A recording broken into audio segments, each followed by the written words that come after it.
नमस्कार दोस्तों, स्वागत है आप सभी लोगों का केवल विद दीपक के ऑनलाइन यूट्यूब प्लेटफॉर्म पर। आज की क्लास हमारी होगी उत्तर प्रदेश कांस्टेबल परीक्षा का जो हिंदी सेक्शन होगा।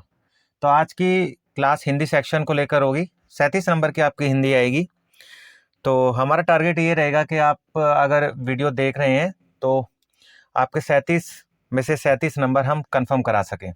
बट उसके लिए शर्त ये होगी कि आपको ना वीडियो पूरी देखनी होगी, और इसके अलावा जितनी भी वीडियोस आएंगी आपकी हिंदी सीरीज को लेकर वो सारी वीडियो आपको देखनी होंगी। ठीक है, तो आप बने रहिए वीडियो पे। और अंत में वीडियो आपको कैसी लगी मुझे कमेंट बॉक्स में बताइए। वीडियो अच्छी लगे तो वीडियो को लाइक कीजिए, चैनल को सब्सक्राइब कीजिए और वीडियो को शेयर करना बिल्कुल भी ना भूलें। चलिए शुरू करते हैं वीडियो को। उत्तर प्रदेश कांस्टेबल परीक्षा हिंदी मॉक टेस्ट सीरीज। ठीक है। पहला क्वेश्चन क्या है भाई आपका? फर्स्ट क्वेश्चन है, मैं आपको कहानी सुनाऊंगी, वाक्य में कौन सी क्रिया है? तो इसमें क्रिया की बात हो रही है। तो जो क्रिया होती है ना, क्रिया क्या होती है? वस्तु क्रिया जिसमें होना पाया जाता हो। किसका होना पाया जाता हो? किसी का भी। जिसमें किसी भी वस्तु का, स्थान का, या कोई भी ऐसी चीज जो जीवन में हो रही है, तो किसी भी चीज का होना क्रिया कहलाती है। ठीक है। क्रिया अपने आप में ही अलग अलग टाइप की होती है। ठीक है। इसमें जो ऑप्शन दिए गए हैं आपके, तो उसमें क्या दिया गया है आपका? द्विकर्मक क्रिया, सकर्मक क्रिया, नाम धातु क्रिया या प्रेरणार्थक क्रिया। तो मैं आपको कहानी सुनाऊंगी। मैं किस टाइप की क्रिया है? तो देखिए, मैं आपको कहानी सुनाऊंगी। तो कहानी से हमें क्या मिलती है? प्रेरणा मिलती है। तो इसमें क्या हो जाएगा? प्रेरणार्थक क्रिया, यानी ऑप्शन डी हो जाएगा। अब इसमें एक एक क्रिया को समझ लेते हैं। जैसे कि आपका सबसे पहला आता है इसमें द्विकर्मक क्रिया। तो द्विकर्मक क्रिया होता है जिसमें दो कर्म होते हैं आपके। ठीक है, जिसमें दो कर्म होंगे उसको हम द्विकर्मक क्रिया बोलेंगे। जैसे शिक्षक ने विद्यार्थी को पुस्तक दी। तो शिक्षक ने विद्यार्थी को, तो विद्यार्थी क्या हुआ? एक कर्म हो गया आपका। ठीक है। जो आपका विद्यार्थी हुआ, विद्यार्थी क्या हुआ? विद्यार्थी हो गया आपका एक कर्म। उसके बाद में दूसरा कर्म क्या हो गया? पुस्तक। एक कर्म हो गया विद्यार्थी, दूसरा कर्म हो गया आपका पुस्तक हो जाएगा। ठीक है। तो शिक्षक ने विद्यार्थी को क्या दी? पुस्तक दी। तो ऐसे क्वेश्चन द्विकर्मक क्रिया कहलाते हैं। एक होता है सकर्मक क्रिया। सकर्मक क्रिया वो क्रिया होती है जिस क्रिया का अर्थ जो है स्पष्ट करने के लिए वाक्य में जो क्रिया दी जाती है उसका जो भाव होता है वो व्यक्ति या वस्तु पे पड़े, वो कहलाती है आपकी सकर्मक क्रिया। यानी आपने जो काम किया है सकर्म, आपका आपका कर्म आपके ऊपर ही आएगा। यानी आप कोई भी काम कर रहे हैं तो उसका फल जो है आपको ही मिलने वाला है। तो वो होगा आपका सकर्मक क्रिया। जैसे राधा चॉकलेट खाती है, राधा का चॉकलेट खाना क्या कहलाएगा? राधा का चॉकलेट खाना कहलाएगा सकर्मक क्रिया, क्योंकि राधा चॉकलेट खा रही है। तो चॉकलेट खाने के बाद में चॉकलेट का जो इफेक्ट आएगा वो किसके ऊपर आएगा? वो आएगा राधा के ऊपर। तो क्या होगा? सकर्मक क्रिया हो जाएगी। एक हो जाएगी आपकी नाम धातु क्रिया। ठीक है। नाम धातु क्रिया उसको बोलते हैं जो संज्ञा अथवा विशेषण के साथ क्रिया जोड़ने से जो संयुक्त क्रिया बनती है वो नाम धातु क्रिया कहलाती है। जैसे लात, तो लात का हो जाएगा लतियाना। ठीक है। झूठ का क्या हो जाएगा? झुटलाना। बात का हो जाएगा बतियाना। ठीक है। तो बैठना का क्या हो जाएगा? बैठाना। तो जहां पर आना आना आना वाली आपका जो एक साउंड वर्ड आता है निकल के, वहां पर आप नाम धातु क्रिया बोल सकते हैं। ठीक है। तो इसमें जो क्रिया है ये चारों के चारों ऑप्शन आपके क्लियर हो चुके होंगे।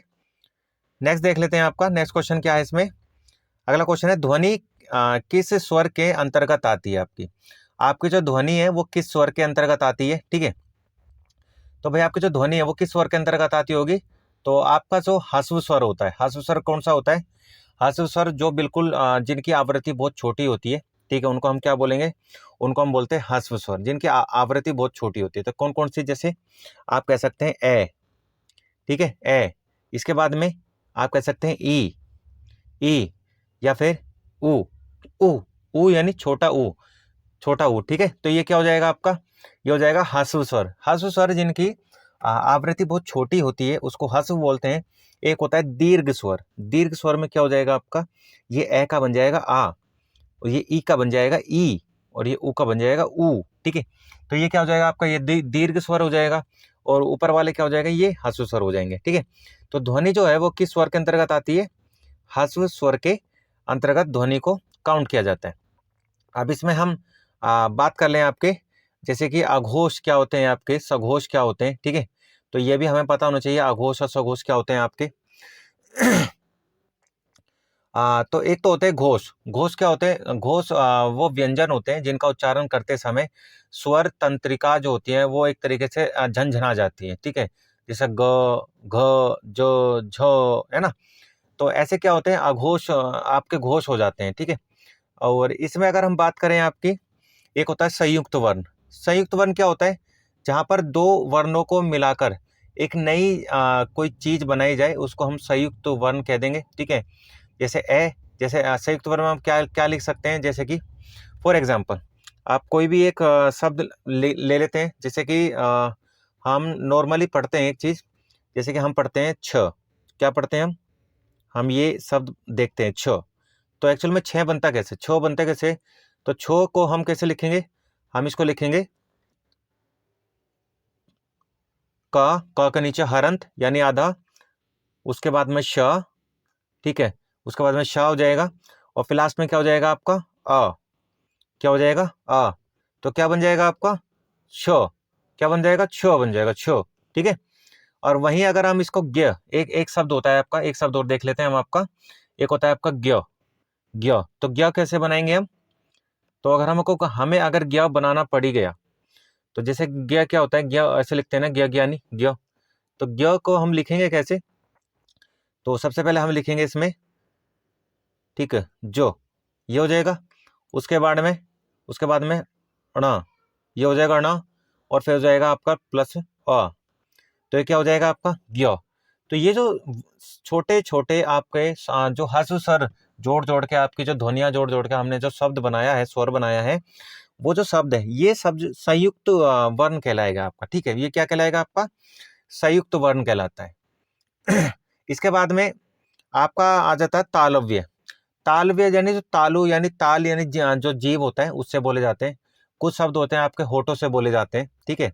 तो होठों से बोलने वाले शब्द किस प्रकार के होते हैं? जैसे ऊ। ऊ, आप आपने खुद बोल के देखिए ऊ। तो ऊ में क्या होगा? आपके होठ जो है ना दोनों बाहर की ओर निकल के आते हैं, ऊ। ऊ। पा, पा बोलेंगे तो दोनों आपस में बंद हो जाएंगे, ऊ, पा, ठीक है। इसके बाद में भ, भा, तो भा में भी क्या हो रहा है? माँ। माँ में आपके जो वर्ड है वो जो स्वर है वो आपके होठ है ना आपस में मिक्स हो रहे हैं, ठीक है। तो ऐसे क्या हो जाते हैं आपके? तो जहां पर ये हो जाते हैं होस्ट, होस्ट वाले, ऐसे तालु आ जाते हैं। तालु जो आपकी जीभ से निकल के आते हैं, जो तालु से निकल के आते हैं, वो आपके तालु भी हो जाते हैं, ठीक है। तो ऐसे ही स्वरों के अलग अलग रूप होते हैं। तो ये था आपका सेकंड क्वेश्चन। इसके बाद में आपका थर्ड क्वेश्चन देख लेते हैं। थर्ड क्वेश्चन था अर्धनारीश्वर निबंध के लेखक कौन है? अर्धनारीश्वर जो निबंध है इसका लेखक कौन है? तो अर्धनारीश्वर जो निबंध है इसके लेखक है आपके रामधारी सिंह दिनकर, ठीक है। रामधारी सिंह दिनकर अर्धनारीश्वर के लेखक है, और इसको 1952 में प्रकाशित किया गया था। रामधारी सिंह दिनकर काफी हिंदी साहित्य के फेमस कवि रहे हैं। 1908 में इनका जन्म होता है, और सिमरिया मुंगेर जो जिला है बिहार में, वहां पर इनका जन्म होता है, और 1974 में इनकी डेथ हो जाती है, ठीक है। और इन्होंने मतलब बहुत सारे निबंध लिखे हैं। मिट्टी की ओर लिखा है आपका, एक मिट्टी की ओर है 1946 में लिखा गया। अर्धनारीश्वर 1952 में लिखा गया था इनका, ठीक है। एक इनका था रेती के फूल, रेती के फूल जो कि 1954 में भी लिखा गया था। इसके अलावा रामधारी सिंह दिनकर को 1959 के अंदर आपका रामधारी सिंह दिनकर जो होते हैं आपके, इनको 1959 में, ठीक है, पुरस्कार भी मिला था इनको। तो 1959 के अंदर जो इनको पुरस्कार मिला है रामधारी सिंह दिनकर को, कौन सा मिला है? साहित्य अकेडमी पुरस्कार, ठीक है। तो 1959 में जो इनको अवार्ड मिला वो साहित्य अकादमी पुरस्कार मिला। इसके बाद में 1959 में ही इनको पद्म भूषण मिला, ठीक है। क्या मिला? पद्म भूषण। और 1972 में रामधारी सिंह दिनकर को क्या मिला है? ज्ञानपीठ अवार्ड मिला है, ठीक है। तो ये तो थे आपके रामधारी सिंह दिनकर से रिलेटेड जानकारी। इसके अलावा यहाँ पर कुछ और राइटर्स के नाम दिए गए हैं। जैसे कि नाम आ रहा है आपका हजारी प्रसाद द्विवेदी। तो हजारी प्रसाद द्विवेदी भी आपके हिंदी साहित्य इतिहास के काफ़ी फेमस कवि रहे हैं, और इन्होंने जो निबंध संग्रह लिखा है उनमें से काफ़ी फेमस जो निबंध है इनका, तो वो है आपका कुटज, ठीक है। कुटज काफ़ी फेमस निबंध संग्रह है आपका कुटज। कुटज जो है 1964 में प्रकाशित किया जाता है। कुटज एक फूल है और इसके अंदर जो कहानी है वो समाज के अंदर जो बुराइयां हैं जाति धर्म संप्रदाय को लेकर, उन बुराइयों को बहुत विस्तार तरीके से एक द्विअर्थी शब्दों में समझाने की कोशिश करी है रामधारी सिंह दिनकर जी ने। ठीक है, इसके अलावा अशोक के फूल भी काफी फेमस रचना है इनकी, जो कि 1950 में प्रकाशित होती है। फिर आपके माखनलाल चतुर्वेदी, माखनलाल चतुर्वेदी भी काफी फेमस हिंदी साहित्य इतिहासकार रहे हैं। इन्होंने इनका जो एक निबंध रहा है वो है आपका अमीर इरादे गरीब इरादे। ठीक है, कौन सा है आपका, इनका है आपका अमीर, अमीर इरादे। ठीक है, अमीर इरादे और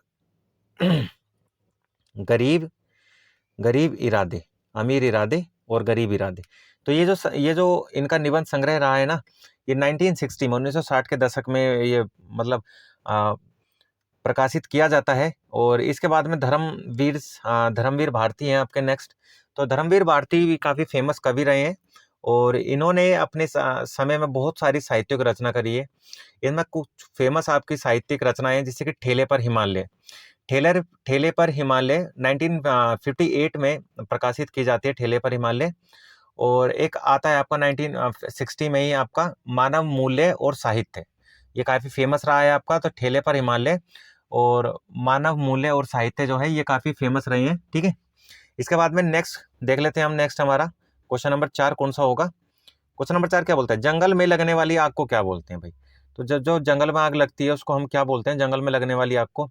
तो आग के ना अपने अपने प्रकार होते हैं। ठीक है, तो इसका आंसर है आपका दावाग्नि, दावानल भी बोल देते हैं उसको, दावाग्नि बोल देते हैं। ये दावानल जो है इसको हम दूसरा नाम क्या दे देते हैं, इसको हम जो दावानल है आपका, दावानल, दावानल भी बोल देते हैं और दावाग्नि भी बोल देते हैं। जो जंगल में आग लगती है उसको दावानल बोलते हैं। वहीं बड़वाग्नि क्या होती है, बड़वाग्नि वो होती है जो अग्नि समुद्र के भीतर लगे। ठीक है, जो अग्नि समुद्र के भीतर लगती हो, समुद्र के अंदर यानी पानी के अंदर। तो पानी में लगने वाली आग, जो पानी में जो आग जो है पानी में लगती है। ठीक है, पानी में जो आग लगती है, पानी में आग, उसको क्या बोलते हैं हम, उसको बोलते हैं बड़वानल। ठीक, बड़वानल जो पानी में आग लगती है, तो पानी में लगने वाली आग को हम बड़वानल बोलेंगे।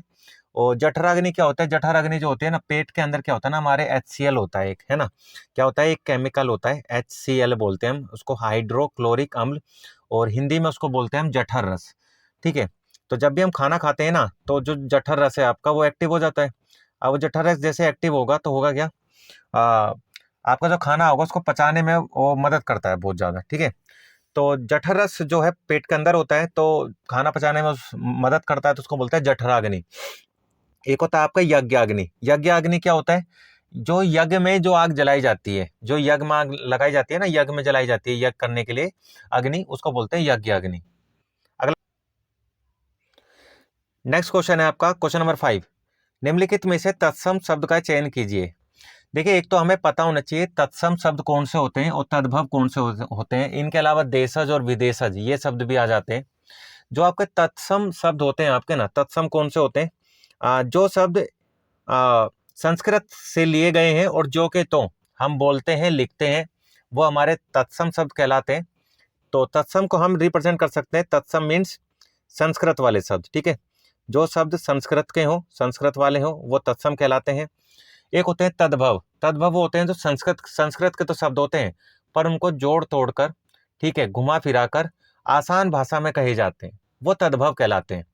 एक होते हैं देशज, देशज वो शब्द होते हैं जो कि एक रीजनल प्लेस के अंदर रीजनल लैंग्वेज के द्वारा बोले जाते हैं, वो देशज होते हैं। कुछ होते हैं आपके विदेशज, विदेशज में आपके अरबी, फारसी, उर्दू, ईरानी, अंग्रेजी, है ना, बहुत सारे शब्द ज़्यादा आ जाते हैं, तो उनको हम विदेशज बोलते हैं। तो इसमें तत्सम शब्द हमें देखना है, तत्सम शब्द कौन सा है हमारा। तो इसमें तो तत्सम शब्द है वो है आपका प्रतिछाया। प्रतिछाया जो है ये संस्कृत का शब्द है, उसका ज्यों का तो लिखा गया है इसलिए आपका तत्सम शब्द कहलाएगा। बाकी के क्या है, बाकी के आपके बाकी के जो शब्द हैं वो आपके तद्भव शब्द हैं, पर इन तद्भवों का भी अपने आप में एक तत्सम होता है। तो इन तद्भव का तत्सम कौन कौन सा होगा, जैसे पछतावा, सबसे पहले आ गया पछतावा, तो पछतावा का क्या हो जाएगा आपका तत्सम, क्या हो जाएगा, तो इसका हो जाएगा आपका पश्चाताप। ठीक है, क्या हो जाएगा, पश्चाताप हो जाएगा इसका। ठीक है, पश्चाताप हो जाएगा। और वहीं पड़ोस, पड़ोस का क्या हो जाएगा आपका, तो पड़ोस का हो जाएगा आपका प्रतिवास। ठीक है भाई, पड़ोस का क्या हो जाएगा आपका आपका तत्सम क्या हो जाएगा, वास, प्रतिवास आपका पड़ोस का हो जाएगा। और वहीं 15, 15 का तत्सम क्या हो जाएगा, 15 का हो जाएगा पंचदश, 15 का क्या हो जाएगा आपका तत्सम पंचदश, पंचदश हो जाएगा। ठीक है, तो तत्सम और तद्भव ये सब जो हैं काफी इंपॉर्टेंट होते हैं। और बाकी मैंने हिंदी की वीडियो अपने चैनल पे बनाई हुई है, आपने नहीं देखी है तो मैं चैनल में आप डिस्क्रिप्शन में आपका लिंक सेंड कर आपका शेयर कर दूंगा। आप वहां से लिंक पे जाकर या फिर मेरे चैनल पर जाकर जो प्लेलिस्ट है UPROARO करके एक प्लेलिस्ट मिलेगी आपको, उसमें आपको हिंदी की वीडियोज मिल जाएंगे। ठीक है, तो आप वहां से हिंदी की वीडियोज देख लीजिए। और बाकी मैं कांस्टेबल के लिए और भी आपकी वीडियोस बना रहा हूँ हिंदी में, और आपके अलंकार अभी रह रहे हैं आपके, और पर्यायवाची शब्द वगैरह मैंने करा दिए हैं, लोकोक्तियां मुहावरे रह रहे हैं, वो भी मैं करा दूंगा। ठीक है, नेक्स्ट है आपका मृषण मृदुल। इन पर्यायवाची शब्दों का अर्थ क्या है? जो मृषण होता है, जो मृदुल होता है, मृदुल, मृषण, ये किस शब्द के पर्यायवाची शब्द है? तो भाई ये जो पर्यायवाची शब्द है ना, ये किसके शब्द है? ये आपके नाजुक।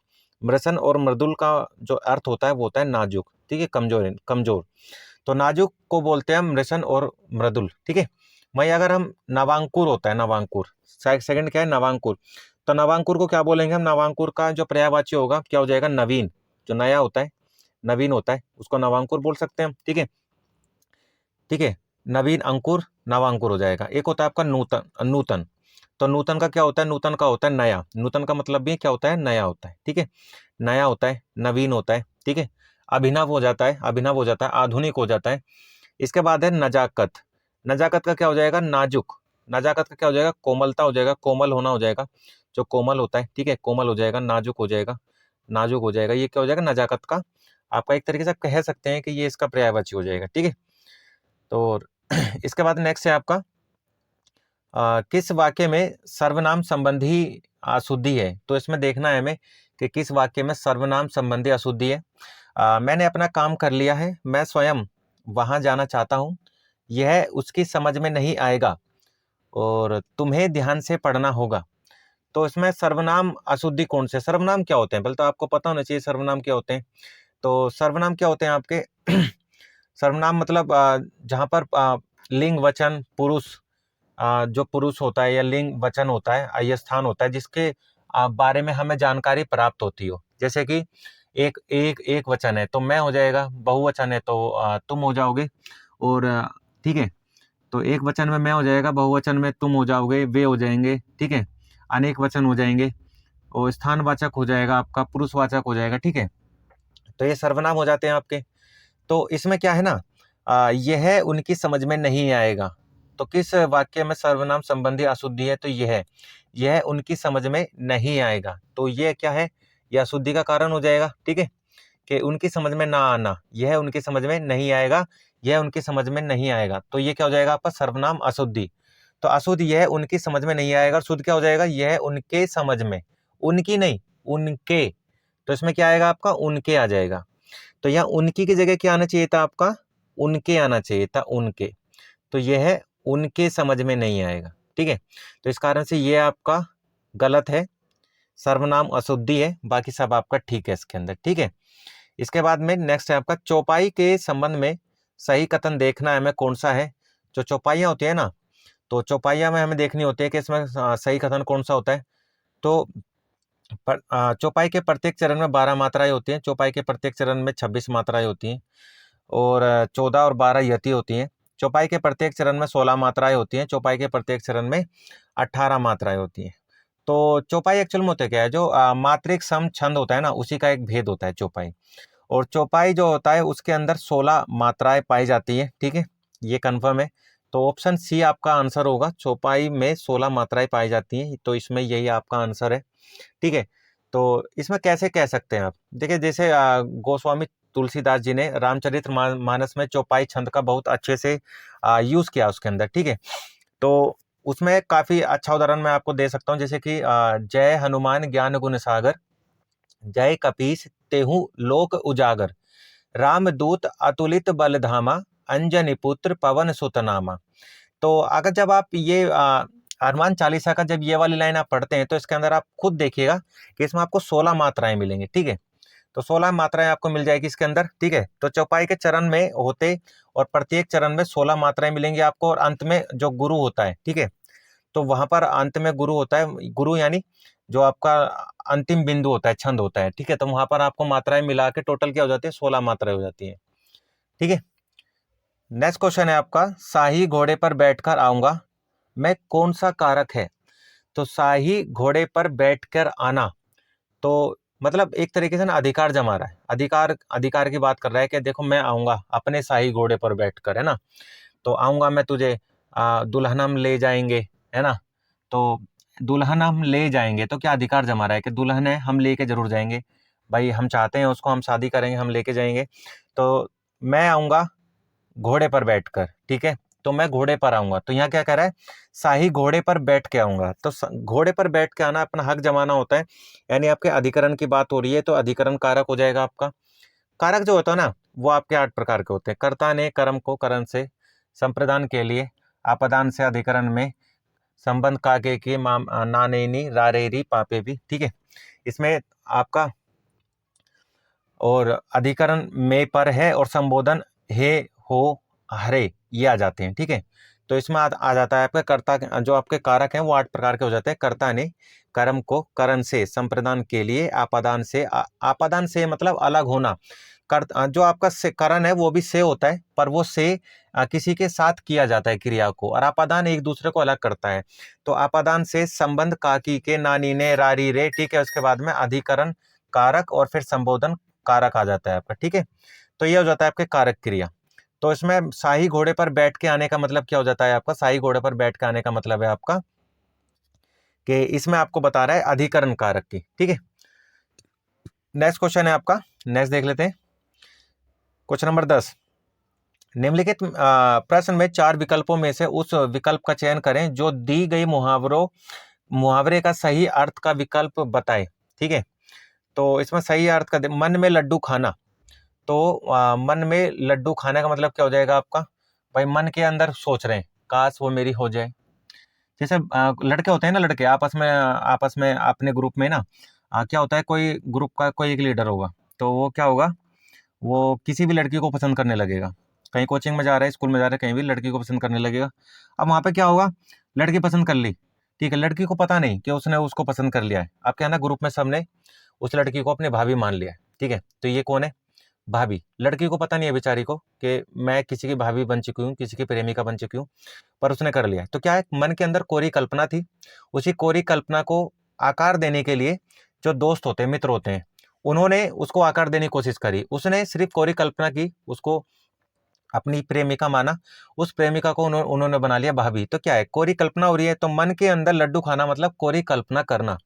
तो इसमें क्या हो जाएगा आपका, इसमें हो जाएगा आपका कोरी कल्पना ही करना, ठीक है। तो मन में लड्डू खाना यानी कोरी कल्पना करना, ये आपका एक मुहावरे का सही अर्थ होता है इसके अंदर, ठीक है। इसके अलावा मन उचटना, मन उचट जाना या मन उचटना का क्या होता है कि फॉर एग्जाम्पल के कहते हैं ना कि घर की मुर्गी दाल बराबर।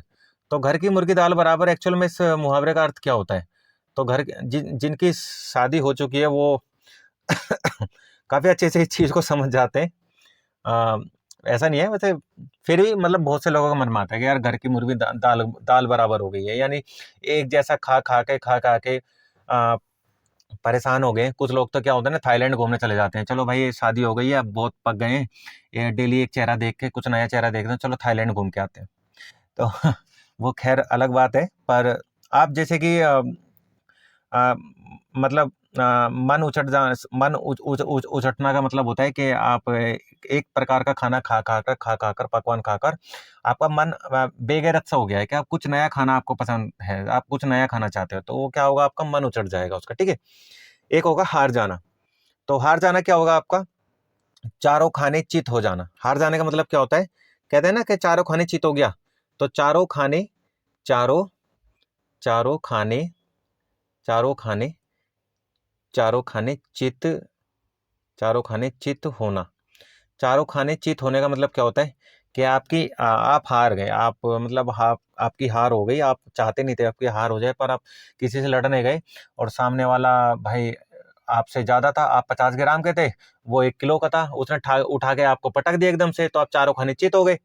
तो चारों खाने चित होना यानी लोकसभा चुनाव में कांग्रेस बीजेपी पार्टी के सामने आई और भाई बीजेपी ने सुपड़ा साफ कर दिया एकदम से, ठीक है, पूरे मेजोरिटी से आई। तो इसमें क्या हुआ, कांग्रेस चारों खाने चित होगी। मतलब एक तरीके से विपक्षी पार्टी बनने के लिए जो 1/10 मेजोरिटी चाहिए थी पार्टी बनने के लिए, कुल 55 सीट, वो भी लेके नहीं आ पाई। और ये 2019 में ऐसा हो भी चुका है। तो उसको क्या कहेंगे हम, कांग्रेस चारों खाने चित हो गई, ठीक है। इसके अलावा कोरी कल्पनाएं हमारा हो गया है कंजूस होना। कंजूस होने का मतलब क्या होता है, कंजूस होने का मतलब आपका एक मुहावरा है काफी फेमस, और मुहावरे का नाम है चमड़ी जाए पर दमड़ी न जाए, ठीक है। एक है आपका चमड़ी जाए चमड़ी जाए पर चमड़ी जाए पर आपका आता है दमड़ी, चमड़ी जाए पर दमड़ी न जाए। तो चमड़ी जाए पर दमड़ी न जाए, इसका मतलब क्या होता है कि कंजूस होना, यानी जेब के अंदर से पैसा ना निकालना। हमारे फ्रेंड सर्कल में बहुत सारे ऐसे लोग होते हैं, बहुत सारे दोस्त होते हैं जो कमा रहे हैं, अच्छा खासा कमा रहे हैं, पर जब उनसे पैसे देने की लेने की बात आएगी तो एकदम कंजूसीपना दिखा देंगे। क्या कहेंगे, यार पैसे ही नहीं है मेरे पास में, मैं तो कार्ड यूज़ करता हूँ, मैं तो कैश कैरी करता ही नहीं हूँ, मेरी वाइफ तो मुझे पैसे देते ही नहीं है। या तो कुछ कंजूस ऐसे होते हैं, कहेंगे देख मेरा अकाउंट खाली पड़ा है। और जो खाली अकाउंट होता है ना दूसरे वाला, वो हमेशा आपको दिखाएंगे, देख देख मेरे अकाउंट में पैसे ही नहीं है, 1 रुपये पड़ा है, 10 रुपये पड़े हैं, बता मेरे हाथ में पैसे ही नहीं है। और जो अकाउंट में पैसा होगा वो कभी नहीं दिखाएंगे। तो ऐसे लोग क्या होते हैं, कंजूस, चमड़ी जाए पर दमड़ी ना जाए, ठीक है। तो ये थे आपके मुहावरे के अर्थ। अगला देखते हैं क्वेश्चन आपका, निम्नलिखित वाक्य में रेखांकित शब्द का उचित विलोम शब्द हमें देखना है कौन सा है। तो विलोम शब्द, विलोम शब्द की वीडियो भी मैंने बनाई हुई है ऑलरेडी अपने चैनल पे, वही आर ओ वाला जो सीरीज मैंने चलाई थी उसी के अंदर आपको हिंदी मिल जाएगी। तो हम वहां जाकर विलोम शब्द देख लेते हैं। आपकी एक बुक आती है आदित्य पब्लिकेशन की, तो आदित्य पब्लिकेशन की बुक में मैंने ये पढ़ाया हुआ है। आपने नहीं देखा है तो आप जाइए, आप देख सकते हैं आदित्य पब्लिकेशन की बुक में, और आपको इस चीज का बहुत ज्यादा हेल्प आपको मिल सकती है, ठीक है। बाकी आपका ये मॉक टेस्ट है, इसमें तो आपको हेल्प मिली जानी है। तो इसमें देखना है कि इसमें विलोम शब्द में देखना है। तो गुण, हम लोगों के गुण देखते हैं, तो जो गुण है ना, गुण गुण का विलोम शब्द क्या हो जाएगा। तो जो हम लोगों के गुण देखते हैं, तो गुण का विलोम शब्द क्या हो जाएगा आपका, गुण का विलोम शब्द हो जाएगा आपका अवगुण, ठीक है। अवगुण हो जाएगा, अवगुण हो जाएगा, अनुगण हो जाएगा, दोष हो जाएगा। तो गुण का क्या हो जाता है, गुण का हो जाता है आपका दोष, ठीक है। क्या हो जाता है, दोष हो जाता है। तो तो इसमें उचित विलोम शब्द क्या हो जाएगा आपका, दोष हो जाएगा विलोम शब्द, ठीक है। इसके बाद में नेक्स्ट आपको देख लेते हैं। नेक्स्ट है आपका, निम्नलिखित में से कौन सा विकल्प लोकोक्ति का सही प्रचलित रूप है।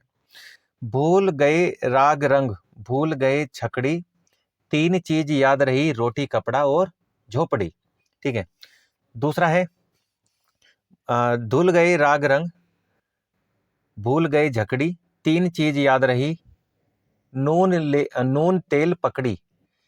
और नेक्स्ट है आपका, भूल गए राग रंग, भूल गए झकड़ी, तीन चीज याद रही, नून तेल लकड़ी। भूल गए राग रंग, धुल गई झकड़ी, तीन चीज याद रही, नून तेल लकड़ी। तो भाई इसमें आपका सही जो आपका अर्थ इसमें बताया गया है वो क्या है आपका, लोकोक्ति, वो है आपकी ऑप्शन सी। ऑप्शन सी जो है ना बिल्कुल सही एकदम बताया गया है। भूल गए राग रंग, भूल गए झकड़ी, तीन चीज याद रही, नून तेल लकड़ी, ठीक है। लोकोक्ति क्या होता है, लोकोक्ति मतलब वो बातें होती हैं जो कि लोक यानी जो आपका समाज होता है, समाज में कुछ बातें प्रचलित होती हैं और एक मुहावरे के रूप में वो बातें प्रचलित हो जाती हैं, तो हम उनको लोकोक्ति बोल देते हैं या मुहावरे भी बोल सकते हैं, ठीक है। तो जैसे कि आए थे हरि भजन को ओटने लगे कपास। तो आए थे हरि भजन को ओटने लगे कपास, मतलब अपने उद्देश्य से भटक जाना, है ना, अपने उद्देश्य से भटक जाना। या फिर कोवा चला हंस की चाल। तो कोवा चला हंस की चाल मतलब दूसरों के अनुसार चलना, मतलब आप जो जिस काम में आप अच्छे हो वो काम आप नहीं कर रहे हो, आप वो काम कर रहे हो जिस काम में आप बिल्कुल भी अच्छे नहीं हो। या फिर एक होता है कभी घी घना तो कभी मुट्ठी चना, कभी घी घना तो कभी मुट्ठी चना। इट मीन्स परिस्थितियां हमेशा एक सी नहीं रहती। आज आपके पास में सुख है तो कल को दुख आएगा, अगर आज दुख है तो कल को सुख आ जाएगा। तो ये क्या हो जाते हैं आपके लोकोक्ति या मुहावरे हो जाते हैं जो कि लोक में प्रचलित होते हैं आपके। नेक्स्ट है आपका पंत, पंत को उनकी किस कृति पर भारतीय ज्ञानपीठ पुरस्कार मिला। तो जो आपके पंत जी थे, ठीक है, तो उनको किस कृति पर उनको ज्ञानपीठ पुरस्कार मिला। तो पंत जी का पूरा नाम है सुमित्रा नंदन पंत। तो सुमित्रा नंदन पंत जी को उनकी दो चिदम्बरा जो उनकी जो कृति थी, एक जो उनकी साहित्यिक रचना है, उस पे क्या मिला है उनको, ज्ञानपीठ पुरस्कार मिला है, ठीक है। क्या मिला है उनको, चिदम्बरा पर ज्ञानपीठ पुरस्कार मिला है। चिदम्बरा एक कविता संग्रह है जिसके लिए सुमित्रा नंदन पंत जी को ज्ञानपीठ पुरस्कार मिला था। ठीक है, इस कविता संग्रह के अंदर बहुत सारी कविताएं आपकी आती है, जैसे कि युगवाणी, ग्राम्या, ठीक है, स्वर्ण किरण आ जाती है आपकी, युगपथ आ जाती है, युगांतर आ जाती है, ठीक है, शिल्पी आ जाती है। तो ये क्या है, आपकी रचनाएं हैं जो कि आपके चिदम्बरा के अंदर लिखी गई है। ठीक है, और जो आपका ज्ञानपीठ अवार्ड होता है वो आपका जो साहित्यिक जो फील्ड है, साहित्य की जो फील्ड है लिटरेचर की, उसमें दिया जाता है।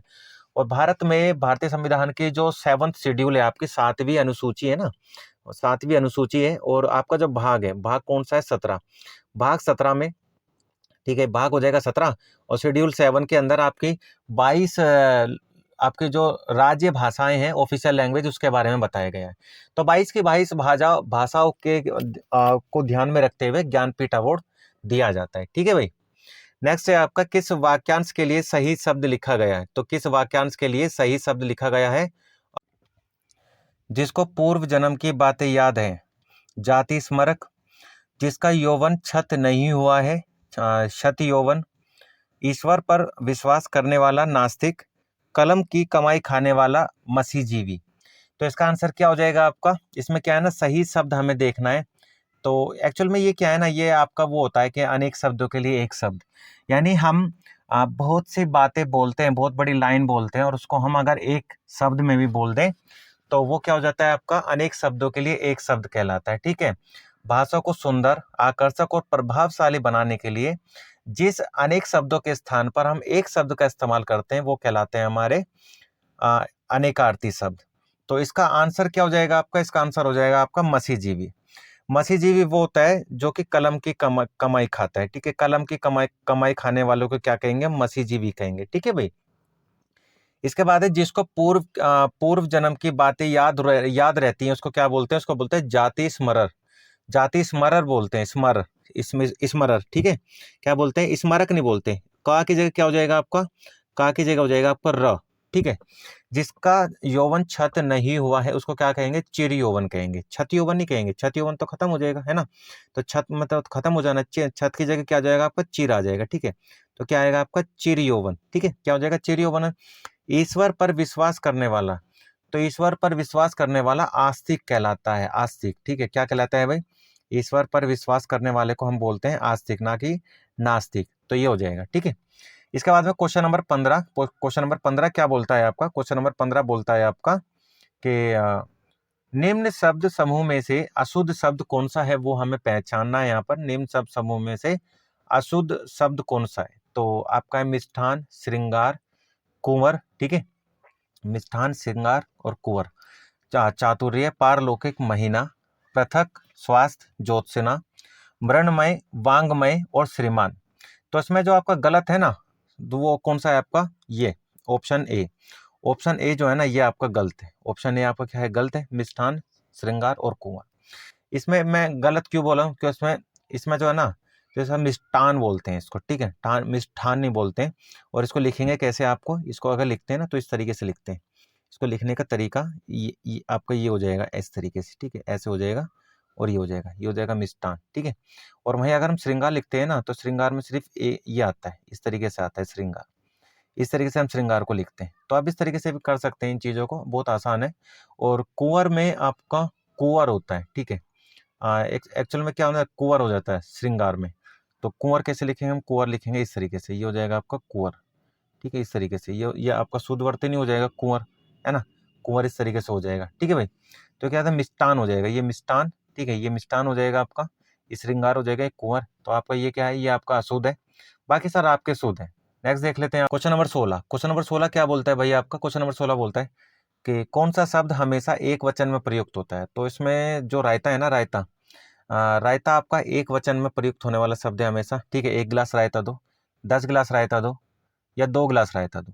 ठीक है, या मत दो, क्या हो जाएगा आपका, रायता। रायता क्या हो जाएगा आपका, एक वचन में प्रयुक्त होने वाला शब्द है।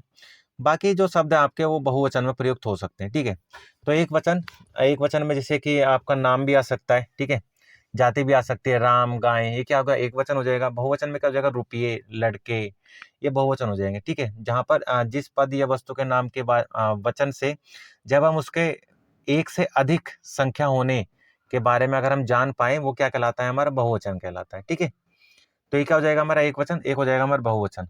तो जैसे भाषा, भाषा क्या है आपका, भाषा आपका बहुवचन है। जो पशुओं की भाषा हो सकती है, ठीक है, इंसानों की भाषा हो सकती है, तो भाषा एक वचन और भाषाएं क्या हो जाएंगे, बहुवचन हो जाएगा। ठीक है, तो भाषा एक वचन हो जाएगा और भाषाएं क्या हो जाएंगे, बहुवचन हो जाएगा। वहीं ऋतु, ऋतु एक वचन में यूज होगा और ऋतुएं, ठीक है, ऋतुएं हो जाएंगी बहुवचन में। वहीं आपका हड्डी और हड्डियां, एक हड्डी टूट जाना और बहुत सी हड्डी टूटना, बहुत सी हड्डी, हड्डी नहीं, बहुत सी क्या टूटना, हड्डियां टूटना। तो हड्डी और हड्डियां में फर्क होता है। ठीक है भाई, तो ये हो जाएगा हड्डियां, तो ये आपका बहुवचन हो जाएंगे। तो एक वचन और बहुवचन में, तो इसका आंसर रायता होगा। रायता एक वचन और बहुवचन दोनों में काम आता है। सेकंड है आपका कुकर्मी, कुबुद्धि, कुसंगी, कुदास, कुलाचार। जो उपयुक्त शब्द है, इनमें से हमें देखना है कि ये जो शब्द है, ये कौन से शब्द है, ये तत्सम है, तद्भव है, ये कौन से हैं। ठीक है भाई, तो एक्चुअल में जो कुकर्मी हो गया, कुबुद्धि हो गया, कुसंगी हो गया, कुदास हो गया, कुलाचार हो गया, ये क्या है, तद्भव शब्द हो जाएंगे आपके। ठीक है, इनको क्या बोलेंगे हम, ये हो जाएंगे आपके तद्भव का रूप हो जाएंगे आपके। ठीक है, हो जाएंगे आपके तद्भव के रूप। तो कैसे हो जाएंगे तद्भव के रूप, तो तद्भव आपको मैंने पहले बताया, तद्भव कौन होते हैं, तद्भव वो होते हैं जो संस्कृत के शब्द होते हैं और उनको जोड़ तोड़ कर, घुमा फिरा कर आसान भाषा में बोलने लगते हैं, तो वो क्या कहलाते हैं, तद्भव कहलाते हैं। होते तत्सम ही होते हैं पर उसको घुमा फिरा कर बोला जाता है, तो वो क्या हो जाता है, आपके तद्भव हो जाता है। ठीक है, तो ये क्या हो जाएंगे आपके ये तद्भव रूप हो जाएंगे। ठीक, और तत्सम क्या होते हैं, जो कि जो के तो संस्कृत से ऐसे जो के तो हम बोलते हैं, लिखते हैं, पढ़ते हैं, वो आपके तत्सम कहलाते हैं। एक होता है आपका अधोलिखित। अधोलिखित में स्वागत शब्द का संधि विच्छेद क्या होगा, तो स्व प्लस आगत, सो प्लस आगत, सु प्लस आगत, या स्वा प्लस आगत। तो स्वागत शब्द का जो संधि विच्छेद होगा ना, वो होगा आपका सु प्लस आगत। सु प्लस आगत जो है, ये आपका स्वागत शब्द का सही संधि विच्छेद हो जाएगा आपका। ठीक है, तो संधि विच्छेद आपको याद रखने हैं, जहां पर संधि अलग अलग भागों में आपकी सामने आती है। ठीक है, तो आपको संधियां याद रखनी है। तो संधियों की क्लास मैं अपने चैनल पे कराऊंगा और आपको जल्द ही एक दो दिन के अंदर संधि विच्छेद की नई क्लास मिल जाएगी, तो आप संधि विच्छेद से रिलेटेड क्लासेस देख सकते हैं। और बाकी आप इस क्वेश्चन के हिसाब से संधि क्या है, किस तरीके से यूज होती है, वो आप थोड़ा सा संधि को समझ सकते हैं। ठीक है भाई, अब नेक्स्ट देखते हैं, भविष्य काल में किस समय का बोध होता है। भविष्य काल में किस समय का बोध होता है, बीते हुए समय, चल रहे समय, आने वाले समय, या इनमें से कोई नहीं होता है। ठीक है, तो भविष्य काल यानी भविष्य की बात करी जा रही है, यानी आने वाले समय की बात करी जा रही है, तो क्या हो जाएगा आपका आने वाला समय। आने वाला समय आपका भविष्य काल कहलाता है। ठीक है, बीता हुआ समय आपका भूतकाल कहलाता है, चल रहा समय आपका वर्तमान काल कहलाता है। ठीक है भाई, तुम बाहर जाकर बैठो, वाक्य में कौन सा अव्यय है, तो तुम बाहर जाकर बैठो, वाक्य में कौन सा अव्यय हो जाएगा आपका, संबंध बोधक अव्यय हो जाएगा, समुच्चय बोधक अव्यय हो जाएगा, स्थान वाचक क्रिया विशेषण अव्यय हो जाएगा, या विस्मय बोधक अव्यय हो जाएगा आपका। ठीक है, तो तुम बाहर जाकर बैठो, तो क्या हो रहा है, बाहर जाकर बैठाने का मतलब क्या हो रहा है, बाहर जाकर आपको बताया जा रहा है बाहर जाकर बैठो। तो बाहर जाकर बैठने में क्या होना है ना, आपका स्थान की बात करी जा रही है, प्लेस वैल्यू की बात करी जा रही है। तो ठीक है, तो इसमें जब प्लेस वैल्यू की बात करी ही जा रही है, आपकी बाहर जाकर बैठाया जा रहा है, तो इसमें क्या हो जाएगा आपका स्थानवाचक क्रिया विशेषण हो जाएगा। ठीक है, इसमें क्या हो जाएगा आपका अव्यय कौन सा हो जाएगा, स्थानवाचक क्रिया विशेषण अव्यय हो जाएगा। जहाँ पर आपको स्थान की बात करी जा रही है, जहाँ पर संबंध की बात करी जाए, मंदिर के पास नदी है, तो मंदिर के पास नदी है, तो संबंध किसका बता जा रहा है, नदी का, किससे, मंदिर, मंदिर के पास है, तो क्या हो जाएगा आपका संबंध बोधक हो जाएगा। एक एक होता है आपका समुच्चय बोधक। समुच्चय बोधक में क्या हो जाता है, जहां पर दो शब्दों या वाक्यों को जोड़कर एक नया वाक्य या नया शब्द बनाया जाता है, गढ़ा जाता है, उसको बोलते हैं हम समुच्चय बोधक। ठीक है भाई, एक होता है आपका विस्मय बोधक। विस्मय बोधक क्या होता है आपका, जो विस्मय बोधक होता है ना, इसको हम किस तरीके से बता सकते हैं कि जिन वाक्यों में घृणा, हेट वाली फीलिंग जो आती है, या फिर आपकी जॉयफुल वाली फीलिंग आती है, हर्ष वाली, शोक वाली आती है, एकदम से इंसिडेंटली कोई बिहेवियर आपके सामने आता है, एक आश्चर्य वाली जो फीलिंग आती है, तो उसको हम क्या बोलते हैं, विस्मय बोधक बोलते हैं। विस्मय बोधक के लिए जो साइन यूज होता है ना, वो कुछ ये वाला साइन यूज होता है आपका। ठीक है, ये वाला साइन, तो ये विस्मय बोधक के लिए यूज होता है। आप मुझे कमेंट बॉक्स में बताइए कि ये वाला जो साइन है ना, ये वाला जो साइन है, ये वाला साइन कहाँ पर यूज होता है, आप मुझे कमेंट बॉक्स में बता सकते हैं। नेक्स्ट है आपका निष्पाप का उचित संधि विच्छेद क्या होगा, निष्पाप का। तो निष्पाप का संधि विच्छेद क्या होगा आपका, नी प्लस पाप, ठीक है, निस प्लस पाप, नी प्लस पाप या निस प्लस पाप। तो इसमें निष्पाप का संधि विच्छेद क्या हो सकता है, आपका करेक्ट संधि विच्छेद क्या होगा।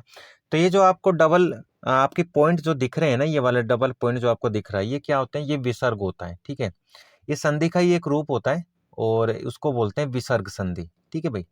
तो इसमें जो इसमें सही क्या होगा आपका, ये होगा नी प्लस पाप, निष्पाप। तो निष्पाप में आपका जो है ना छोटे ई की मात्रा आती है, क्योंकि इसमें ना शब्द को वर्ण को खींचा नहीं जा रहा, निष्पाप, निष्पाप नहीं है, निष्पाप। निष्पाप का संधि विच्छेद आपका नी, आपका विसर्ग प्लस पाप, निष्पाप। एक है आपका आग्नेय, आग्नेय में कौन सा आपका प्रत्यय हो जाएगा, तो एक होता है आपका उपसर्ग, एक होता है प्रत्यय, ठीक है। एक होता है उपसर्ग, एक होता है आपका प्रत्यय। तो उपसर्ग और प्रत्यय जो है ना, ये किसी भी शब्द में लग जाए तो उस शब्द की जो भाव है वही बदल के रख देते हैं, ठीक है। तो जैसे कि हम बात करें उपसर्ग, तो उपसर्ग क्या होता है, ये कोई भी शब्द होता है तो शब्द के शुरुआत में जो लगता है, शुरुआत में लगने वाला हम उपसर्ग कहते हैं। और जो शब्द के बाद में लगता है, शब्द के बाद में लगने वाले को हम प्रत्यय बोलते हैं, प्रत्यय। तो आग्नेय में आपका प्रत्यय क्या होगा, यानी हम बाद वाले शब्द की बात कर रहे हैं, तो अगर बाद वाले शब्द की बात कर रहे हैं तो आग्नेय में बाद वाला शब्द क्या होगा, आग्नेय। तो आग्नेय में अगर मैं इसमें ए को हटा दूं तो क्या बन जाएगा आपका, आग्नेय में अगर मैं ए को हटा दूं क्या बन जाएगा, अग्नि, ठीक है। तो अग्नि, अग्नि, अग्नि प्लस ए, अग्नि प्लस ए क्या बन जाएगा आपका, आग्नेय। तो अग्नि प्लस ए आग्नेय बना, यानी ए जो है आपका ये आपका प्रत्यय हो गया और अग्नि आपका मूल शब्द हो जाएगा, ठीक है भाई। तो ऐसे ही अगर आपका उपसर्ग होता तो उपसर्ग आपका आपका आगे लगता, ठीक है, किसी भी चीज को लेकर। जैसे आपके विद्यार्थी होता है, ठीक है, ठीक है। तो विद्यार्थी क्या है, विद्यार्थी तो अपने आप में दो अलग अलग शब्द है। जैसे कि आपका हो जाएगा पाषाण काल, ठीक है। तो पाषाण काल होता है, एक होता है पूरा पाषाण काल। तो जो पाषाण काल में अगर हम पूरा लगा दें तो क्या बन जाएगा, पूरा पाषाण काल बन जाएगा, ठीक है। वैदिक युग, ऋग्वैदिक युग, ठीक है। तो नेक्स्ट क्वेश्चन आपका है, 1 इंच मुस्कान किसकी रचना है। तो 1 इंच मुस्कान जो है वो किसकी रचना हो जाएगी। तो 1 इंच मुस्कान जो है वो आपकी मनु भंडारी जो है इनकी रचना है, मनु भंडारी की रचना है 1 इंच मुस्कान। ये एक उपन्यास है, ठीक है। 1 इंच मुस्कान जो मनु भंडारी की रचना है और जो विधा उपन्यास है, ठीक है। तो उसके अंदर ये लिखा हुआ है और इसका जो प्रकाशन हुआ था वो 1961 में होता है, ठीक है। मनु भंडारी ने 1 इंच मुस्कान जो है कब प्रकाशित हुई है, इनकी लिखी हुई जो कृति है, जो उपन्यास है इनका 1961 में लिखा जाता है, ठीक है भाई। इसके बाद में बात करें हम मनु भंडारी की, तो आपका बंटी काफी फेमस रचना है मनु भंडारी की, जो कि 1971 में प्रकाशित होती है, ठीक है। आपका बंटी, आपका बंटी 1971 में आपका आता है। और एक उनका उपन्यास है महाभोज, काफी फेमस है, जो कि 1972 में आता है निकल के। कौन सा आता है आपका, महाभोज। याद रखिएगा जो मैं नाम बता रहा हूँ काफी फेमस है, एग्जाम में ना मैक्सिमम टाइम ये पूछे भी जाते हैं। महाभोज जो है मनु भंडारी के द्वारा लिखा गया उपन्यास है, ठीक है भाई। इसके बाद में जो आपके जो राइटर्स दिए गए हैं, ठीक है, तो उसमें जैसे कि हम बात करें हजारी प्रसाद द्विवेदी जी, ठीक है भाई। किसकी बात करें, हजारी प्रसाद द्विवेदी जी, उनके बारे में हम बात कर चुके हैं। तो काफी हिंदी के काफी फेमस उपन्यास कर रहे हैं। तो बाण भट्ट की आत्मकथा इनकी एक रचना रही है। चारू चंद्रलेखा, चारू चंद्रलेखा भी इनकी एक उपन्यास रहा है, जो कि 1963 में प्रकाशित हुआ था। और आपका ये, हाँ, ये दो हम मैं कह सकता हूँ कि काफी फेमस रहे हैं, ठीक है। इसके बाद में आते थे सच्चिदानंद हीरानंद वात्सायन अज्ञे। अज्ञे आप बोल सकते हैं, क्योंकि इनका पूरा नाम यहाँ नहीं दिया गया तो मैं ऐड कर देता हूँ, ठीक है। इनका पूरा नाम क्या हो जाएगा आपका, सच्चिदानंद हीरानंद वात्सायन वात्स्यायन अज्ञे। अज्ञे जी काफी फेमस रहे हैं। 1911 में इनका जन्म होता है, 1987 में इनकी डेथ हो जाती है। और अपने समय में मतलब इन्होंने जो जीवनियां लिखी हैं वो इस तरीके की हैं कि आप अगर पढ़ोगे ना तो आपको अजीब मतलब बहुत अंतर्मन से चीजों को सोचना होगा। तो इसमें एक जीवनी है, इनका एक उपन्यास है शेखर, शेखर एक जीवनी, काफी फेमस है। इसका एक ही भाग आपका प्रकाशित हुआ, दोनों भाग प्रकाशित हो चुके हैं, पहले में उत्थान है, दूसरे में संघर्ष है। ठीक है, तो काफी फेमस है शेखर एक जीवनी। किसकी है? सच्चिदानंद हीरानंद वात्स्यायन की है। एक आपके धर्मवीर भारती, धर्मवीर भारती हिंदी उपन्यास के काफी फेमस रचनाकार रहे हैं, और इनका काफी फेमस उपन्यास है गुनाहों का देवता और सूरज का सातवां घोड़ा। ठीक है, गुनाहों का देवता, सूरज का सातवां घोड़ा और 11 सपनों का देश, ये काफी फेमस उपन्यास है आपके धर्मवीर भारती जी के। गुनाहों का देवता 1949 में रिलीज होता है, सूरज का देवता 1952 में प्रकाशित होता है, और 11 सपनों का जो देश है इसका 1960 में प्रकाशन होता है। ठीक है, तो ये काफी फेमस रहे हैं आपके। क्वेश्चन नंबर 24 देख लेते हैं, क्या बोलते हैं। कौन सा क्वेश्चन नंबर 24 बोलता है आपका, निम्नलिखित वाक्यांशों में अशुद्ध वाक्य का चयन कीजिए। यह वही व्यक्ति है जो परसों बाजार में मिला था, उसके हाथ में जो पुस्तक है वह मेरी है, मुझे दिल्ली आना है, ये लोग अच्छे आदमी है। तो इसमें क्या हो जाएगा, तो इसमें अशुद्ध वाक्य चयन करना है। तो अशुद्ध वाक्य, यह वही व्यक्ति है जो परसों बाजार में मिला था। ठीक है, यह वही व्यक्ति है जो परसों बाजार में जो बाजार में मिला था, तो ये क्या हो जाएगा आपका, अशुद्ध हो जाएगा। ठीक है, बाकी क्या है ना, बी सी डी क्या है आपके शुद्ध हो जाएंगे, और बाकी ये हो जाएगा आपका अशुद्ध। ठीक है, नेक्स्ट है आपका मातहत, मातहत का पर्यायवाची शब्द क्या होगा। तो मातहत का पर्यायवाची शब्द हो जाएगा आपका अधीनस्थ। क्या हो जाएगा आपका, अधीनस्थ हो जाएगा। ठीक है, अधीनस्थ नहीं, ये आपका हो जाएगा, ये हो जाएगा आपका अधीनस्थ। ठीक है, तो मात्र हत का क्या हो जाएगा आपका, ये हो जाएगा अधीनस्थ। इसको हम इस तरीके से लिखेंगे, अधीनस्थ, अधीनस्थ हो जाएगा आपका मात्र हत का पर्यायवाची। ठीक है, अधीनस्थ मातहत का। नेक्स्ट आपका पीताम्बर शब्द का बहुव्रीहि समास क्या होगा। पीताम्बर मीन्स जो पीले वस्त्र पहनता हो। ठीक है, पीला है वस्त्र जिसका, वो कहलाता है पीताम्बर।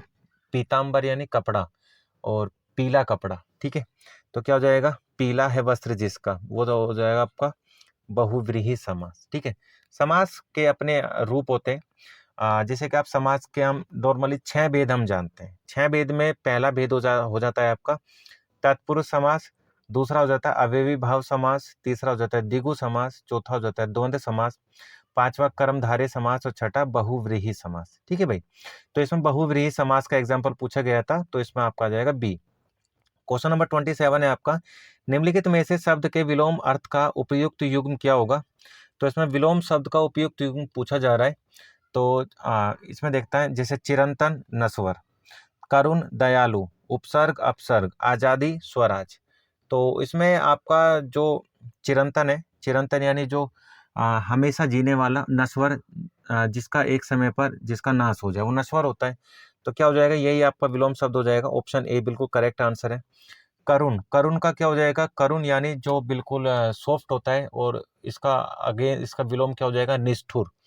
तो दयालु नहीं होगा, निष्ठुर हो जाएगा इसका। ठीक है, इसका क्या हो जाएगा आपका, करुण का हो जाएगा आपका निष्ठुर, निष्ठुर हो जाएगा। ठीक है, इसके बाद है आपका दयालु। तो दयालु को मैंने आपको बता दिया, निर्दयी या क्रूर होता है। ठीक है, दयालु को क्या होगा, निर्दयी या क्रूर हो जाएगा। और इसके बाद में उपसर्ग, तो उपसर्ग का क्या होता है, अपसर्ग नहीं होता, उपसर्ग का होता है प्रत्यय। ठीक है, उपसर्ग का क्या होता है आपका, उपसर्ग का हो जाता है आपका प्रत्यय, प्रत्यय हो जाता है। इसके बाद में आजादी, आजादी का स्वराज नहीं होता, आजादी स्वराज तो दोनों एक है, पर्यायवाची हो जाएगा। तो आजादी का हो जाएगा आपका गुलामी। ठीक है भाई, आजादी का क्या हो जाएगा आपका, आजादी का हम कहेंगे, आजादी का हो जाएगा आपका गुलामी। ठीक है, तो ये आपके आपके जो विलोम शब्द है वो हो जाएंगे। नेक्स्ट देख लेते हैं, से आपका निम्नलिखित दिए गए विकल्पों में कौन सा जातिवाचक संज्ञा है। तो भाई इसमें संज्ञा की बात करी जा रही है। संज्ञा अलग अलग टाइप की होती है, व्यक्तिवाचक होती है, जातिवाचक होता है, द्रव्यवाचक होता है, समूहवाचक होता है, और भाववाचक होती है। तो इन्हें कह सकते हैं, संज्ञा संज्ञा के जो प्रकार होते हैं वो 5 प्रकार की संज्ञा होती हैं, व्यक्तिवाचक, जातिवाचक, द्रव्यवाचक, समूहवाचक और भाववाचक। ठीक है, तो इसमें बात हो रही है कि इनमें से कौन सा जातिवाचक संज्ञा है। तो हमें जातिवाचक संज्ञा देखनी है। तो मेज जो है ना, मेज, मेज भाई जातिवाचक संज्ञा का रूप हो गया। ठीक है, मेज क्या है आपका, मेज जो है जातिवाचक संज्ञा का रूप हो जाएगा। मुंबई क्या है, मुंबई आपका व्यक्तिवाचक संज्ञा है, मुंबई आपका व्यक्तिवाचक संज्ञा हो जाएगा। दूध क्या हो जाएगा, दूध हो जाएगा आपका द्रव्यवाचक, द्रव है तो दूध द्रव्यवाचक। और सेना, सेना जो है कोई सिंगल आदमी से नहीं बनती, इसमें बहुत सारे लोग होते हैं, तो समूह हो जाता है, कलेक्टिव नाउन हो जाता है आपका, ठीक है। तो ये क्या हो जाएगा आपका समूहवाचक हो जाएगा, ठीक है। तो ये क्या हो जाएगा आपका समूहवाचक हो जाएगा, ठीक है। नेक्स्ट है आपका अलंकार का नाम बताएं। हनुमान की पूंछ में लगन, हनुमान की पूंछ में लगन न पाई आग, सिगरी लंका जरी गई चले निशाचर भाग। तो हनुमान की पूंछ में आग नहीं लग पाई और आपकी जो लंका है वो पूरी की पूरी जल गई, जिससे निशाचर जो है, जो निशाचर जो रात को निकलते हैं वो भाग गए सारे, ठीक है, आग के कारण उजाला हो गया। तो इसमें क्या हो जाएगा अतिशयोक्ति अलंकार। तो इस अलंकार का रूप क्या हो जाएगा आपका, अलंकार का रूप हो जाएगा आपका अतिशयोक्ति, ठीक है। तो हनुमान की पूंछ में लगन न पाई आग, सिगरी लंका जरी गई चले निशाचर भाग। तो जो निशाचर थे वो भाग गए, ठीक है। यानी एक तरीके से हम कह सकते हैं कि बढ़ा चढ़ाकर जहां पर बातें की जाती है वहां पर जो है हम एक तरीके से अतिशयोक्ति की बात करते हैं, ठीक है भाई। एक होता है आपका उल्लेख अलंकार। उल्लेख अलंकार क्या होता है, उल्लेख अलंकार वो होता है जब एक ही वस्तु का अनेक व्यक्तियों द्वारा अनेक प्रकार से वर्णन किया जाए। कोई एक वस्तु है, आप ताजमहल देखने गए, आपने ताजमहल की कुछ बातें देखी, आपने आके अपने दोस्तों को बताई, फिर आपका दोस्त गया देखने, फिर उसने ताजमहल देखा, फिर उसने कुछ बातें बताई, फिर उसको उसने अपनी जो ताजमहल अपने तरीके से देखा, फिर उसने बताई। तो हर इंसान जो जो चीजें देख रहा है वो अपने हिसाब से आके बता रहा है। तो क्या हुआ, एक ही चीज देख रहे हैं पर अलग अलग बातें बताई जा रही हैं एक ही चीज को लेकर। जैसे आपने देखा होगा कोई भी इंसिडेंट होता है इतिहास में तो उसको लेकर अलग अलग राइटर बुक लिखते हैं और उसमें अलग अलग थॉट अपने जाहिर करते हैं, तो उसको हम उल्लेख अलंकार बोलते हैं। एक होता है आपका आपका नेक्स्ट है व्यतिरेक अलंकार। व्यतिरेक अलंकार जो है ना, व्यतिरेक ऑप्शन सी, ये क्या है आपका, जहाँ कारण बताते हुए उपमेय की श्रेष्ठता उपमान से बताई जाए वो व्यतिरेक अलंकार हो जाता है। जैसे कि हम कह सकते हैं कि जन्म सिंधु पुनि बंधु, जन्म सिंधु पुनि बंधु विष दिन मलिन संकलन। तो सिए मुख समता पाव किमी चंद बापुरो रंक। यानी आप कह सकते हैं कि जहां पर जन्म की बात करी जा रही है कि जन्म सिंधु पुनि बंधु, यानी जहां से आपका जन्म है तो वहां से ही आपका जड़ होती है, आपका आप एक तरीके से आपकी नींव होती है। तो आपको वहां से हटना नहीं चाहिए, ठीक है। अपना जन्म जो है, अपनी जड़ है, वो कभी नहीं भूलना चाहिए। एक होता है आपका निर्देशना अलंकार। निर्देशना अलंकार क्या होता है आपका, जब उपमेय और उपमान के वाक्यों में भिन्नता दिखाई जाए वहां पर आपका निर्देशना अलंकार हो जाता है। जैसे कि कविता समुजा समुजा इबो मुडन को, कविता समुजा इबो मुडन को, सविता कही भूमि में डरीबो है।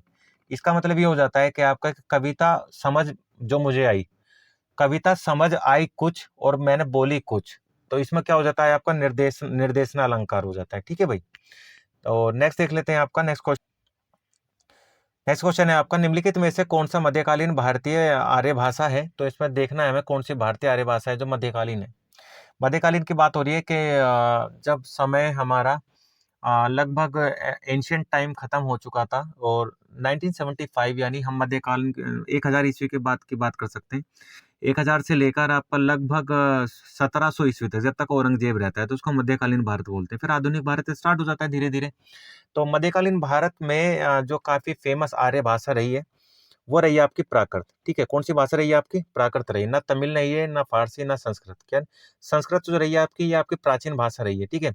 फारसी तो विदेशी होगी, तमिल साउथ की हो जाती है। तो इसमें जो मध्यकालीन भारत की जो भारतीय आर्य आर्य भाषा थी, आर्यों की भाषा, तो वो थी प्राकृत। प्राकृत जो है ये जो जैन थे, जैन धर्म है, जैन धर्म की भाषा है आपकी प्राकृत। एक होती है आपकी पाली, ठीक है। एक एक है आपकी प्राकृत, एक है आपकी पाली। पाली क्या है आपकी, पाली आपकी बुद्धिज्म की है, ठीक है। जो आपकी बुद्धिज्म है, बुद्धिज्म की पाली है, और बाकी जैनिज्म की क्या है आपकी प्राकृत भाषा है, ठीक है भाई।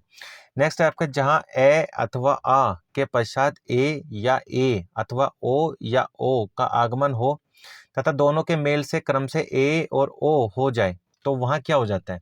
तो वहां कौन सी संधि हो जाएगी आपकी, वहां हो जाएगी वृद्धि संधि, ठीक है। क्या हो जाएगी, वहां वृद्धि हो जाएगी जहां पर ए या ए अथवा ओ या ओ का आगमन हो और दोनों को मिलने से हम ए या ओ बन जाए, ए मिलकर ए बन जाए, ओ मिलकर ओ बन जाए। तो ऐसे में क्या हो जाएगा, वो हो जाएगा आपका वृद्धि संधि, ठीक है। तो ये आपका वृद्धि संधि का एग्जाम्पल हो जाएगा इसमें, ठीक। नेक्स्ट देखते हैं रहीम गति दीप की कुल, जो रहीम गति दीप, जो रहीम गति दीप की कुल कपूत की सोए, बारे उजियारे करे बड़े अंधेरो होए। यानी इसमें कौन सा अलंकार हो जाएगा, ठीक है। जो रहीम गति दीप की। तो जो रहीम की गति है, ठीक है, कुल कपूत की सोए, जो कुल का कपूत होता है, ठीक है, तो उसके बारे में बात करी जा रही है। बारी उजियारे करे बड़े अंधेरों होए। तो अगर आप कितना भी उजाला कर लो, अगर जो कुल में कपूत पैदा हो गया है तो वो कभी भी आपका उजाला होने नहीं देगा, वो हमेशा अंधेरा ही करेगा, ठीक है। तो ऐसे में इसमें हम कौन सा अलंकार बोलेंगे? तो जब बात करी जाए ऐसी भाषा में तो वहां पर हो जाएगा आपका यमक अलंकार, ठीक है। कौन सा हो जाएगा आपका? उसमें हो जाएगा आपका यमक अलंकार। तो दीपक और कुपुत्र का वर्णन यहाँ पर किया जा रहा है, ठीक है। बारे और बड़े दो शब्द यहाँ पर दिए गए हैं। तो दीपक बारे यानी जलाने पर, जलाने की बात हो रही है। और कुपुत्र बारे यानी बाल्यकाल की बात हो रही है, बाल्यकाल का जो उजाला होता है, ठीक है। तो ऐसे में दीपक बड़े बुझ जाने पर, दीपक बड़े यानी बुझ जाने पर, और कुपुत्र बड़े, तो कुपुत्र बड़े होने पर, ठीक है, कुपुत्र बड़े अंधेरा करता है। तो दीपक बुझ जाने पर कुपुत्र बढ़े, जैसे कुपुत्र होता है ना, तो वो जितना बड़ा होगा तो वैसे ही अपनी जो अपनी कुसंगति है उससे क्या करेगा, अंधेरा बढ़ाते रहेगा, ठीक है भाई। तो ऐसे में क्या हो जाएगा आपका? श्लेष अलंकार हो जाएगा, ठीक है भाई। क्या हो जाएगा आपको? श्लेष हो जाएगा। एक होता है आपका यमक अलंकार। यमक क्या होता है? जहां एक शब्द एक से अधिक बार आए वहां पर क्या हो जाता है? यमक अलंकार हो जाता है। जैसे काली घटा का घमंड घटा, तो किसमें क्या हो जाएगा? काली घटा का घमंड घटा। तो काली घटा का घमंड घटा यानी इसमें क्या हो? घटा दो बार आया तो इसमें यमक हो जाएगा। एक होता है आपका उपमान अलंकार। उपमान के न होने पर उपमेय को ही उपमान मान लिया जाए तो वो क्या हो जाता है आपका? उत्प्रेक्षा अलंकार हो जाता है, ठीक है, उत्प्रेक्षा अलंकार। जैसे सोहत ओढ़े पीत पट, श्याम सलोने गात, मनहु नीलमणि सेल पर, आवत परयो प्रभात, ठीक है। एक हो जाता है आपका जहां उपमेय और उपमान में कोई अंतर नहीं होता है, वहां पर रूपक अलंकार होता है। रूपक अलंकार का ये भेद होता है आपका, चरण कमल बंदो हरि राई, चरण कमल बंदो हरि राई, ठीक है। तो इसमें क्या है ना, चरण और कमल बंदो हरि राई, तो इसमें बात चरण कमल की बात हो रही है। तो जहां पर उपमेय और उपमान में कोई अंतर ही ना रहता हो वहां पर क्या हो जाएगा आपका? सलेश अलंकार हो जाएगा। नेक्स्ट देख लेते हैं। नेक्स्ट है आपका ये गद्यांश आ जाएगा, और एग्जाम में ना आपका गद्यांश आने वाला है, आप ध्यान रखिएगा, आपको मतलब चीजें याद रखनी है। एग्जाम में आपको गद्यांश मिलेगा ही मिलेगा। तो गद्यांश अच्छे से आप पढ़े, जैसे कि ये गद्यांश आप देख सकते हैं, इसको आप पढ़ लीजिएगा। पढ़ने के बाद ना आपको वहां पर क्वेश्चन करने हैं। तो मेरे हिसाब से मैं क्या करता हूँ कि मैं गद्यांश को नहीं पढ़ता हूँ, मैं ना क्वेश्चन पढ़ता हूँ डायरेक्ट। क्वेश्चन को पढ़ने के बाद में गद्यांश का आंसर देना फिर चालू कर देता हूँ अपने हिसाब से, ठीक है भाई। तो जैसे कि हम पहले क्वेश्चन ही पढ़ लेते हैं और देख लेते हैं इसमें एक्चुअल में गद्यांश में बोल क्या रहा है। तो क्वेश्चन क्या है आपका? चार्ली चैपलिन को अपने जीवन में किन समस्याओं का सामना करना पड़ा? तो चार्ली चैपलिन जो था वो कैरेक्टर है, और वो किस किस समस्या का सामना कर रहा था वो यहाँ देख लेते हैं। तो चार्ली चैपलिन का चमत्कार यही है कि उसकी फिल्मों को पागल खाने के मरीजों, विकल मस्तिष्क के लोगों से लेकर आइंस्टाइन जैसे महान प्रतिभा वाले व्यक्ति तक ही एक स्तर पर और कहीं सूक्ष्मतम रसास्वादन के साथ देखा जा सकता है, ठीक है। तो एक तरीके से कह सकते हैं कि इसमें मरीज वाली चीज आ रही है, ठीक है। चैपलिन ने ना सिर्फ कला को लोकतांत्रिक बनाया बल्कि दर्शकों की वर्ग व वर्ण व्यवस्था को भी तोड़ा।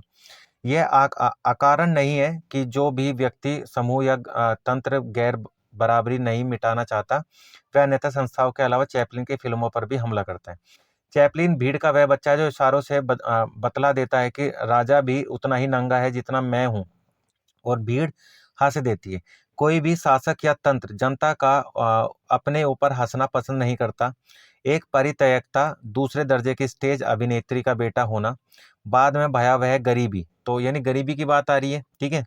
इसके बाद में और माँ के पागलपन से संघर्ष करना, साम्राज्य, औद्योगिक क्रांति, पूंजीवाद और सामंतशाही से मगरूर एक समाज द्वारा दूर दुराया जाना, इन सब से चैपलिन को वे जीवन मूल्य मिले जो करोड़पति हो जाने के बाद बावजूद अंत तक उसमें रहे, ठीक है।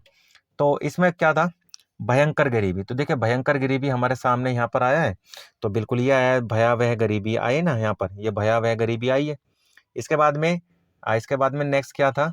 इसके बाद में नेक्स्ट था माँ के पागलपन से संघर्ष और परित्यक्ता अभिनेत्री का बेटा, ठीक है। तो भयंकर गरीबी होगी और माँ के पागलपन से संघर्ष, यानी दो ऑप्शन तो आपके आए गए। तो इसमें क्या पूछ रहा है, इसमें पूछा है इसमें कौन सा इसके अंदर कौन सा है समस्या, किन किन समस्याओं का सामना कर रहा। तो भाई देखिए जहाँ दो आ गए तो इसका मतलब तीसरी भी होगी। इसका मतलब ऑप्शन क्या हो जाएगा आपका, ऑप्शन हो जाएगा आपका इसमें डी, ऑप्शन डी ऐसे हो जाएगा। तो जब भी गद्यांश करें तो गद्यांश को पढ़े ना, पहले क्वेश्चन को पढ़े। क्वेश्चन पढ़ने के बाद ना हमारा माइंड जो है ना सिर्फ वही आंसर ढूंढेगा जो क्वेश्चन पूछ रहा है। तो हमें अपने माइंड को सिर्फ उतना चलाना है जितना हमें जरूरत है। माइंड को फालतू चलाएंगे तो हम चीजें बहुत ज्यादा गलत कर पाएंगे। ठीक है भाई। सेकंड क्वेश्चन है, शासन तंत्र द्वारा किसे पसंद नहीं किया जाता। तो हमने जैसे पढ़ा, तो शासन तंत्र जो है, शासन तंत्र पर हंसने वाली जो जनता है, ठीक है, उसको कभी भी पसंद नहीं किया जाता। हमने पीछे ऑप्शन में पढ़ा, हमने जो गद्यांश में पढ़ा इसको लेकर, तो शासन तंत्र में हंसने वाली जनता को कभी भी पसंद नहीं किया जाता। नेक्स्ट है आपका, चैपलिन भीड़ का बच्चा होकर भी कैसे भिन्न है। तो चैपलिन भीड़ का बच्चा होकर भी भिन्न कैसे है भाई, वो इशारों इशारों में सारी बात बता देता है कि जैसे मैं हूं ऐसे दूसरा है, यानी मैं नंगा हूं तो राजा भी नंगा है। तो वह सच्चाई को इशारों में बता देता है। ठीक है, वह सच्चाई को क्या कहता है, इशारों में बता देता है। तो इसलिए आपका आंसर हो जाएगा। इसके बाद में नेक्स्ट है आपका, लेखक के अनुसार चैपलिन ने कौन सा कार्य किया। तो भाई लेखक के अनुसार चैपलिन ने एक्चुअल में कौन सा कार्य किया। तो आपने जैसा गद्यांश पढ़ा, तो गद्यांश में आपको क्या लगा, फिल्म कला को लोकतांत्रिक बनाया, बिल्कुल लोकतांत्रिक तरीके से दिखाया, और दर्शक वर्ग और वन व्यवस्था को तोड़ा। ठीक है, जिसमें ऐसा नहीं है कि कोई स्पेसिफिक दर्शक आएंगे, ये जो वन व्यवस्था को लेकर चीजें दिखलाई जाती है समाज में उसको भी उसने तोड़ने की कोशिश करी और बिना बोले चीजों को बतलाया। ठीक है, तो ये क्या हो गया आपका, ए और बी दोनों ये आपके राइट हो जाएंगे। ठीक है, इसके अंदर दोनों ही बातें बताई गई है। नेक्स्ट आपका, चार्ली चैपलिन का सबसे बड़ा चमत्कार किसने माना है। तो चार्ली चैपलिन का सबसे बड़ा चमत्कार जो किसने माना है, तो भाई देखिए चार्ली चैपलिन को आप भी जानते हैं, आपने आपने भी उनकी बहुत सारी वीडियोस देखी होंगी। तो आप कितने भी उदास हो, आप कितने भी उदास हो, आप कितने भी दुखी हो, पर अगर आप चार्ली चैपलिन की अगर 1 मिनट की 2 मिनट की वीडियो आप देख लेंगे तो आप एकदम खुश हो जाएंगे, आपको अच्छा लगने लगेगा। ठीक है, और वो इंसान बोलता भी नहीं, सिर्फ इशारे करता है, अपनी एक्टिविटी करता है, उसी एक्टिविटी से सारी चीजें कर लेता है। इसका मतलब क्या है कि उन्हें हर वर्ग पसंद करता है। ठीक है, चार्ली चैपलिन को क्या करता है, हर वर्ग पसंद करता है। इसके बाद में नेक्स्ट है आपका, सॉरी हो गए क्वेश्चन नंबर,